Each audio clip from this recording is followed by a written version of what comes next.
All right. Hello, everyone. Welcome to COEX Talk. Today, we have a very special guest, a really dear friend of mine, and one of the smartest persons I know, and it's Trusa. But I'll let you introduce yourself and tell us first a little bit about who you are, what you'd like to do, and then from there start talking a little bit about the topic, which is coming from another country, how hard it is to adapt to a country that's completely different from your culture and all those kinds of things. So go ahead. Okay. So hello everyone. My name is Ce Liu. So it's very difficult to pronounce for a lot of Americans. Like I understand that there's some kind of perception in American that you have to be able to pronounce someone else's name. But for us, I think it's okay if you can't pronounce it. Oh, can you tell us, like, because it wasn't because I studied with you Yeah. with you and the rest of the group, that I learned about how you guys pick an American name. Yeah. I don't like because that's not your real name and you didn't grow up with that name. Can you tell us a Yeah. little bit more about that? It's just like our name is like so difficult to pronounce for a lot of foreigners. If you try to when you meet someone in the first 10 minutes, are you going to waste your time to explain how to pronounce your name, or would you like to spend the first 10 minutes trying to get to know each other? Hmm. So it'd be much easier if just use a fake name. Do you pick that name when you're little Yeah, or when you move to other countries? I think I picked that name when I was uh 11. I think So I tell can't us, really which one did you pick? I picked William. Why William? I don't know. I saw like someone's name on the newspaper. It's Uh-huh. William. Okay, it's a legit English name. That's okay for me. We don't know the meaning behind all those names. We know that there's has to be some kind of meaning behind all those names. But Uh-huh. to us, it doesn't really mean anything anyway. So you just liked William.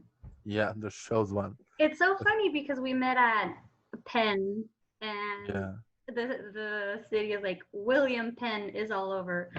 yeah, So it was like very on point that you picked William. yeah. And the So worst part funny. is that our professor, his name is William too. So why arrive in America? Like in China, it's very unusual for Uh-huh. two persons to have the same name. It's very very rare. Uh-huh. So why goes to like American? My professor has the same name. It's just weird to tell everyone that my name is William. No, just go with the Chinese name. Yeah. Yeah, So tell us a little bit more about your moving. Well, tell us where you're from in China, yeah. and then what what were your feelings when you moved to the US and when you first arrived? Okay, so I'm from China. I live in the northeast part, right on the North Korean border. Mm-hmm. So I live on the border too, just like a very different border. Mm-hmm.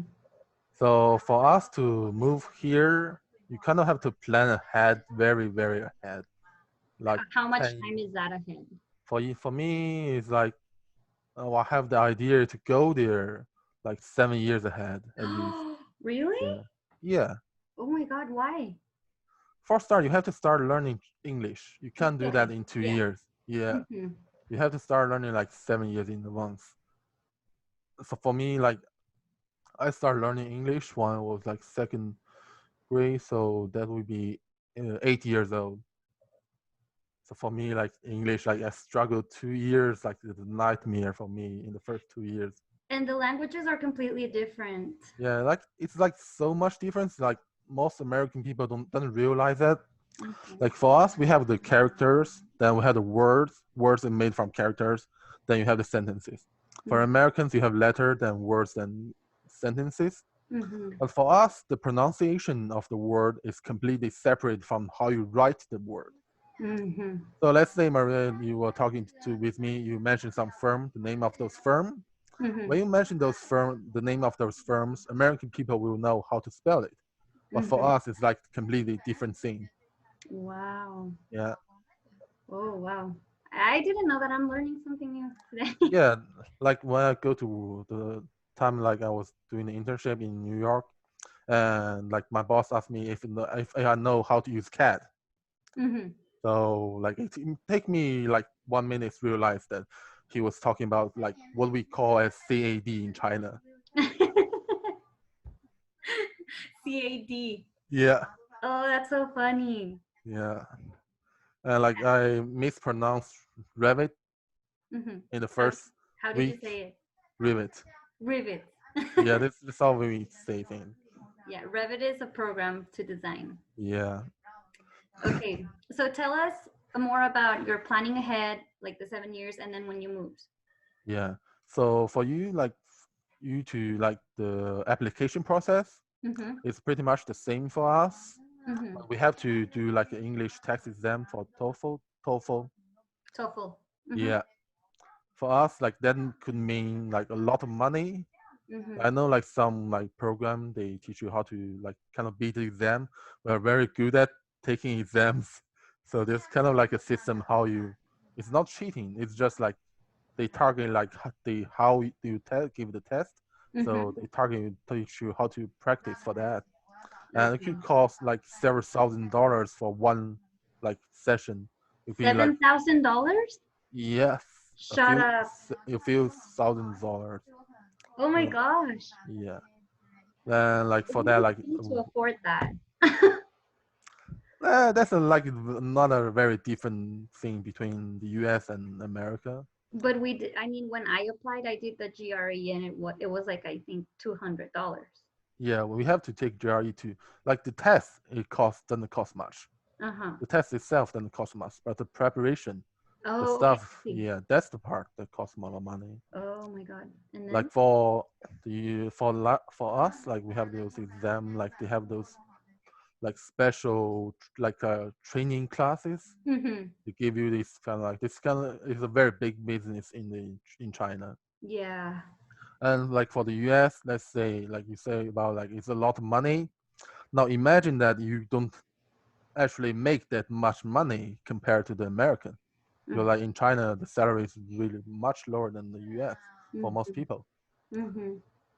But so that's the difference between China and the US is that in the typical Chinese family, it's very common for them to spend like over half of their income only on the education of their children. Wow. That's like pretty much very crazy. Yeah. Oh my God, that's a lot. So when it comes to like pretty much Do you like know, every, do you know, sorry, I interrupted you. let's Do you go ahead. know why, or can you tell us why is it so important for Chinese families to spend on education or invest in education? Because I think that's something Mexicans should do. Yeah.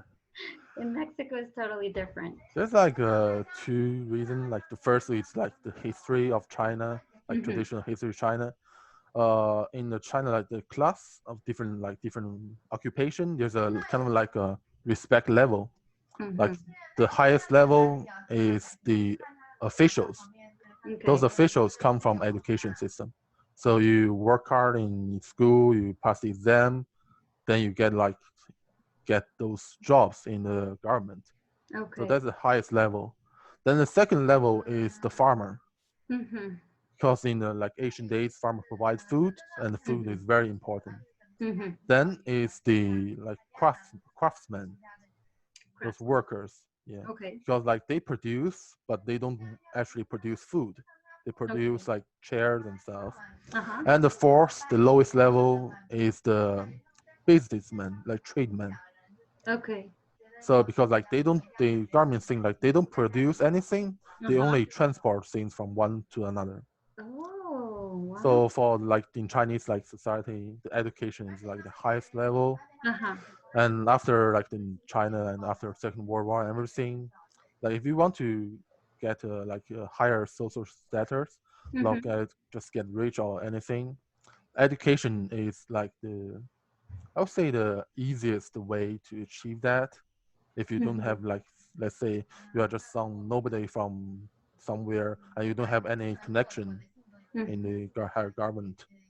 Wow. Oh my Yeah. God, this is really interesting. So when you look at like the campus, like you see your Chinese students, I can guarantee you that their parents paid for their tuitions and everything. Mm-hmm.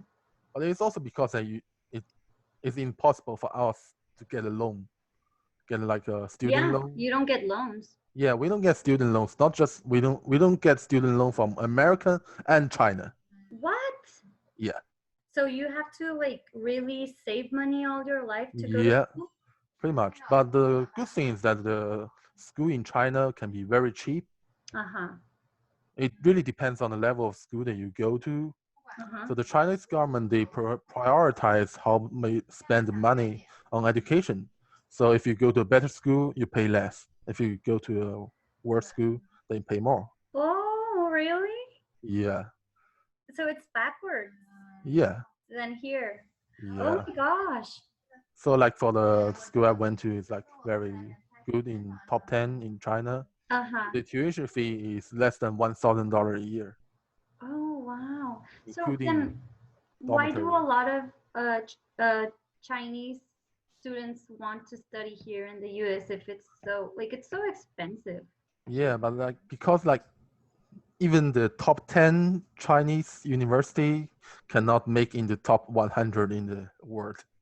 Oh, I thought Yeah. that it was the opposite. Like I thought Chinese schools were on the top.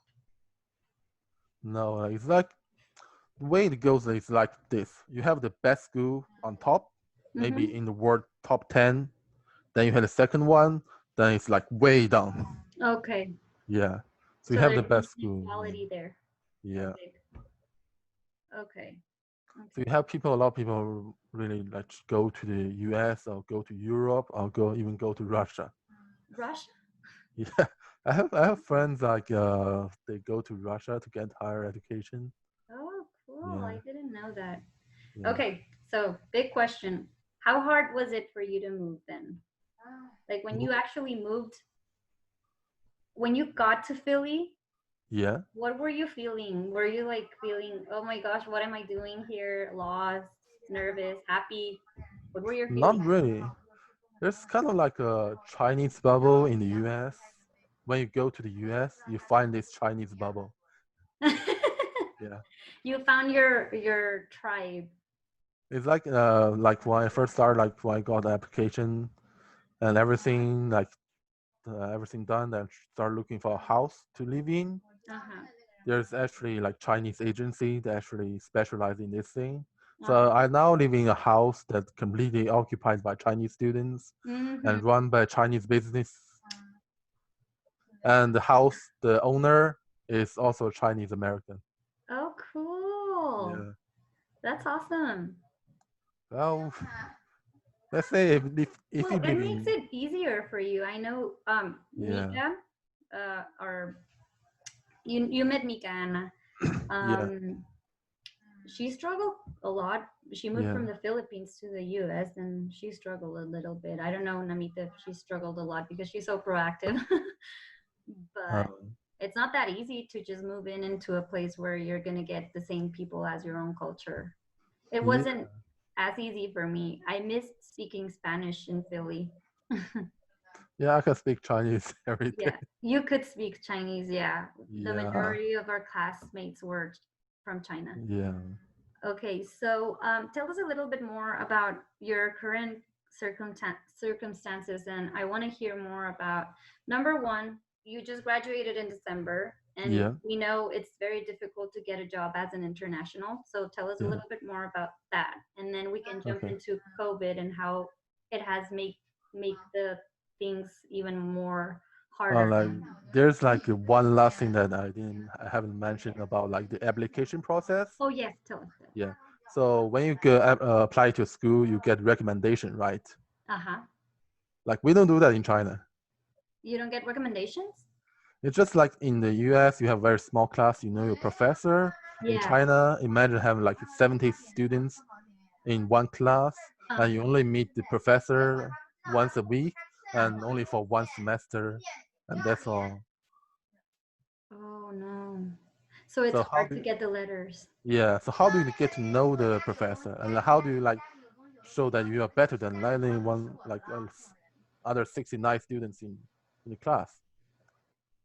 And like how do you ask for the professor for one letter of recommendation? when the professor has over 200 students and you Mhm. only attend meeting for one semester. Oh my God. So how Yeah. did you do it?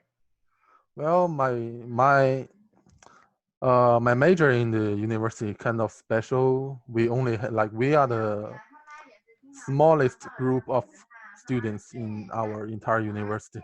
So I was be able to meet some like the professor very often. Mm-hmm.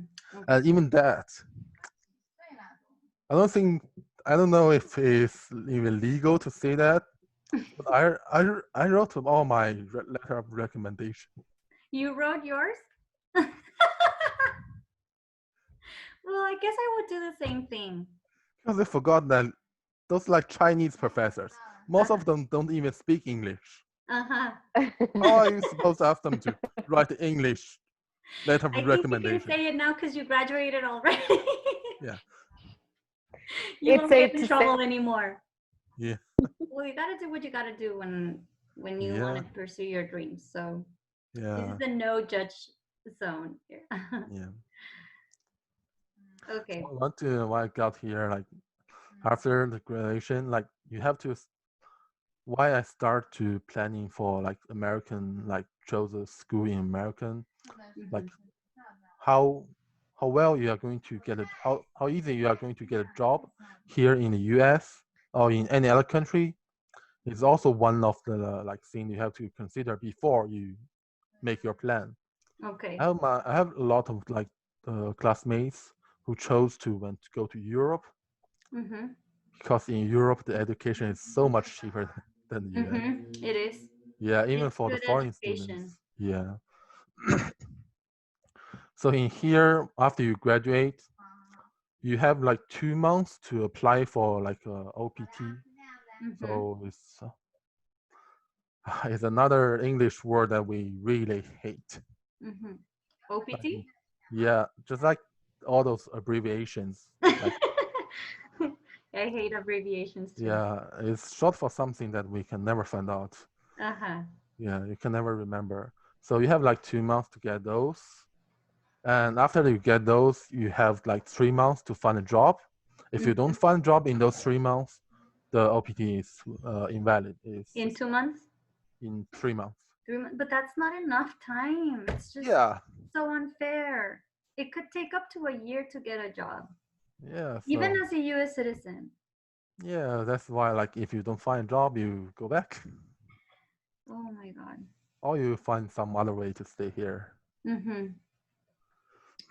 and and if even if we like find job, we have to be like the job has to be related to what we study in the grad school. And So then how do you prove that? And Pompitas, you have told me about this, that you can only apply to jobs that are specifically your career. What if you have a what if you change and you don't like what you're doing anymore? You're stuck with that job? yeah, That's we're tough. stuck. Yeah, you can't change. Yeah. I even like in the past few months, when I can't find job, I even consider like starting my own company,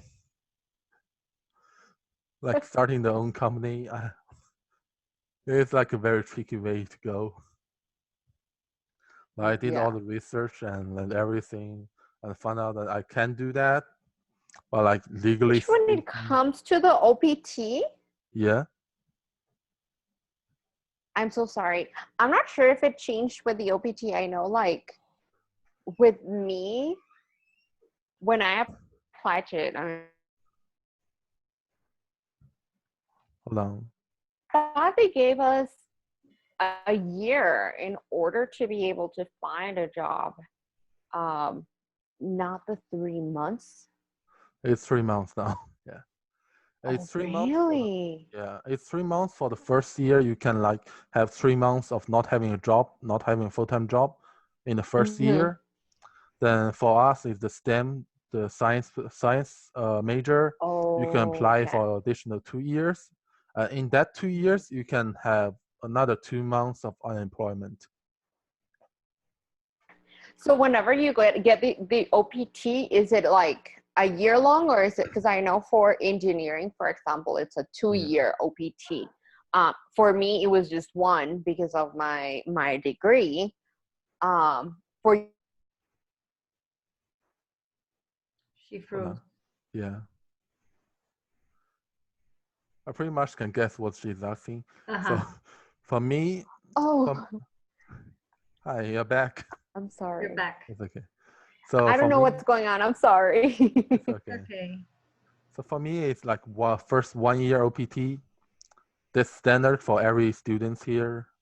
Then you have to apply for extension for another 2 years. I think Obama is the one who gave us this extra 2 years. And Trump is like the one that's actively trying to. I don't think. I think like he has some beef with Obama or something. Like he's just trying to take on everything that has the Obama names on it. Mm-hmm. And we are the like unfortunate victim. So for those 3 years, you're actually still on F visa. F visa means that you are a student visa and you're here on student visa, then you don't get social security.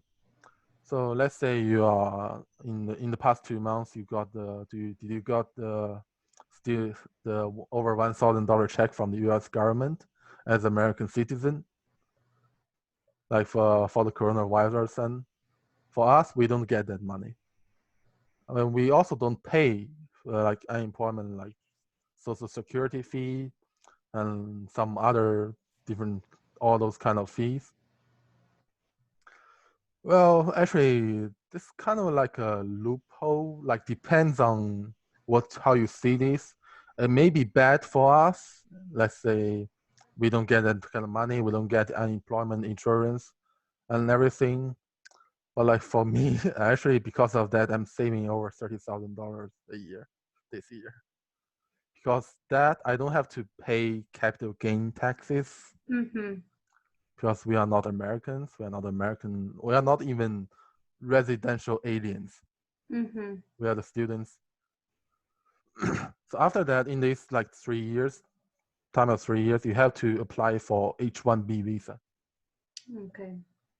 So basically, what they do is that the company that you work for has to fill out the application and do the lawyer, have the lawyer check everything, and submit that to the. Well, I can't remember the abbreviation for the American immigration something. So they handle that, and they do kind of like a lottery. Mm-hmm. So there's a chance that you will get the H-1B visa, but there's a chance that you won't. Mm-hmm. And if you get this H-1B visa, you are safe for now.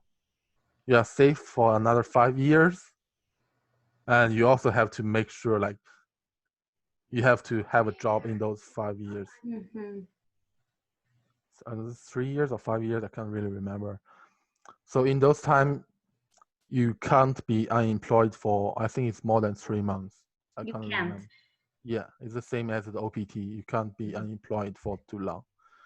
And that raised a lot of problems recently because a lot of people get let go due to the coronavirus. Mm-hmm. And a lot of those people, like, how do you get another job in less than 3 months in those, like everything is shut down? How do you get a So job? impossible. Yeah, so, and now like, because of like foreign travel, the planes are pretty much grounded, and a lot of people are just stuck in the U.S. Their visa are no longer valid, and they can't really go anywhere. The only lucky thing is that the one that take charge of those deportation are also closed, Mm-hmm. so you can like stay a few months later. Yeah, I Yeah, haven't thought about that. Like you're pretty much stuck. You're right. yeah. Oh. So like right now, if I want to go back to China, it's pretty much like very dangerous trip. You have to spend a lot of money from like I read about on my WeChat, like a lot of my friends coming home from a foreign country, Mm-hmm. and they found like spend a lot of money on a plane ticket, and in the last minute the airline will tell you that the plane is cancelled. Did they lose the money? No, They just well they got stuck. they kind of lose the money because like the airline say that we will not refund you, but you can buy another ticket with that money. Okay. Yeah, the airlines are very desperate now. They are losing a lot of money too. So I think this pretty much they needed money to. Yeah. So yeah. Oh no. So for me, like if I get the job, so I have to first convince my employer that I worth your time and money to apply for H1 visa for me, even Mm-hmm. if I may leave your company in the future.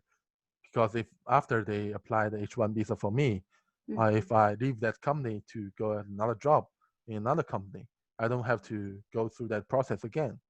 But that means like for that company, how can I be sure that if I apply the H1 visa for you, and in a few months, then after you get a visa, you just like quit your job? Mm-hmm. So they sometimes like those companies are not willing to Risk it. take that. Yeah, they aren't willing to take that risk. Oh my gosh. Yeah, I have friends like they told me like they got like they are on OPT and the boss come here and told him that make a choice. Either try to get you H1 visa. It may not work this year. It may work this. Who knows?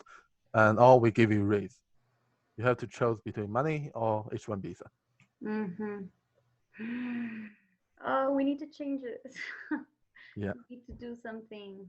This is not fair. yeah. And after you got the like H1 visa, you start another lottery, the green card lottery. Mm-hmm. And green card lottery, you still need like employer sponsorship. So it's the same process, pretty much the same process again.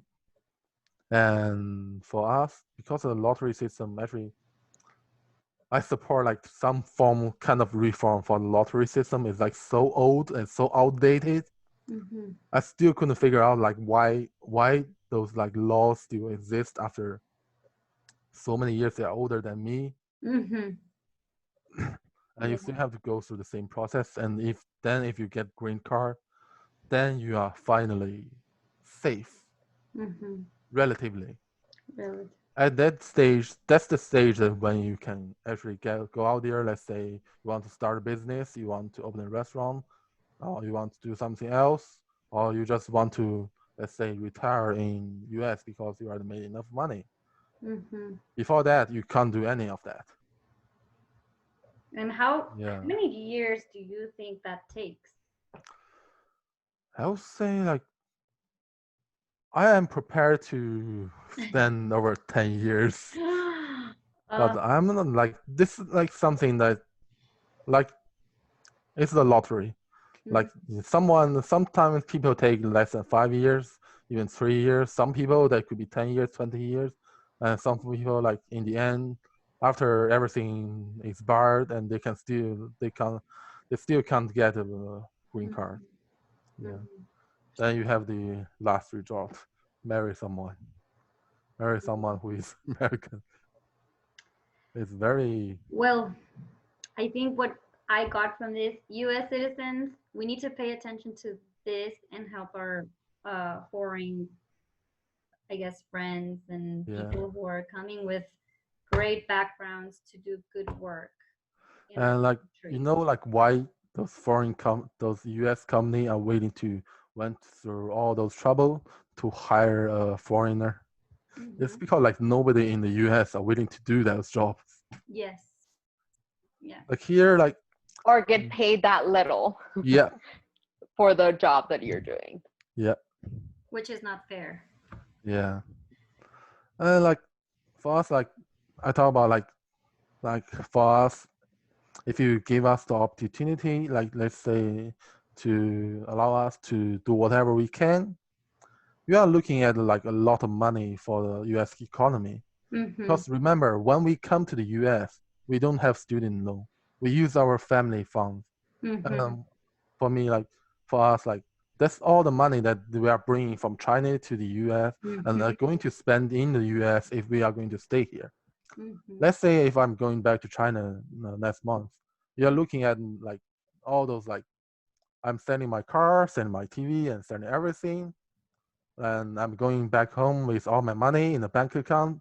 I'm taking all those back, and I won't be like say buying a house. That's not going to happen for me. Even if maybe I could like even if I have the money, like I have the money like say to improve my life right now. I could get a bigger apartment. But that's not going to happen if you are not sure if you are even going to be in the US in the next few months. So how do you expect those people to actively spend their money here in the US if they are not sure whether they are going to be in the US in the next few months? That's a really good point. I've never Yeah. thought about it that way. Okay, so we're running out of time now, but Pompitas, is there anything you want to ask before we leave? I mean, I'm kind of very familiarized with this. With I it. live in the border, but I've had to do the same thing to go to school in here in the US, just starting from high school. I had to go to private school, somewhere where you have Yeah. to pay for it. You need thankfully I started my high school education here, so I didn't necessarily have to take the TOEFL for.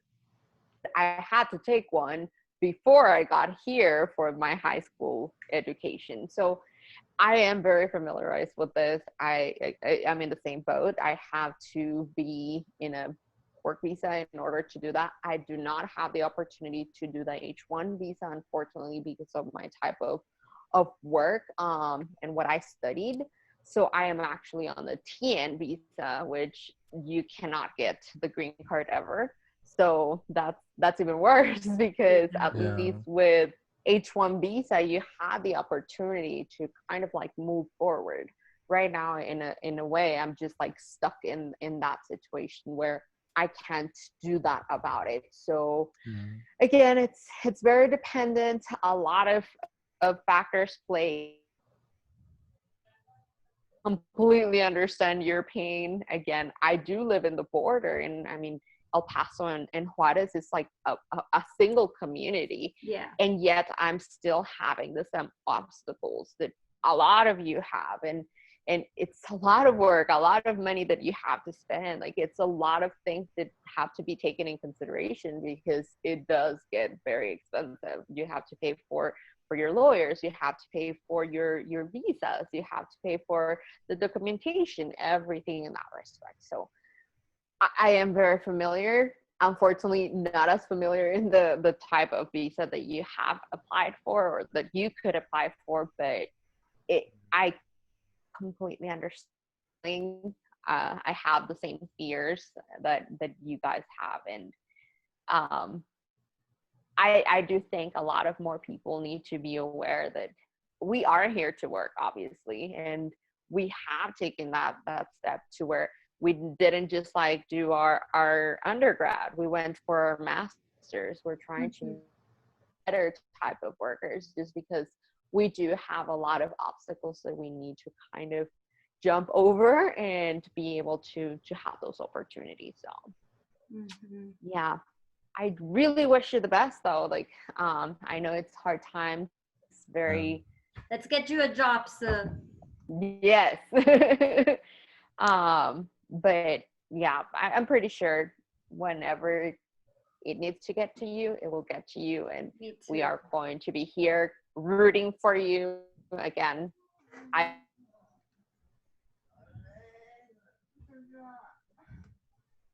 To go through that, and knowing that you have such a little span of time to be able to accomplish what they want you to. You can do this. We can do this. We appreciate so much taking the time to inform us and educate us. And he is one of the smartest persons I know. So I'm pretty sure you'll get something soon. We hope. Thank you. Okay, thank you. I hope so too. Oh, one thing before you leave. Sorry. Does the word coexist? Is there a Chinese translation for that? Can you say it?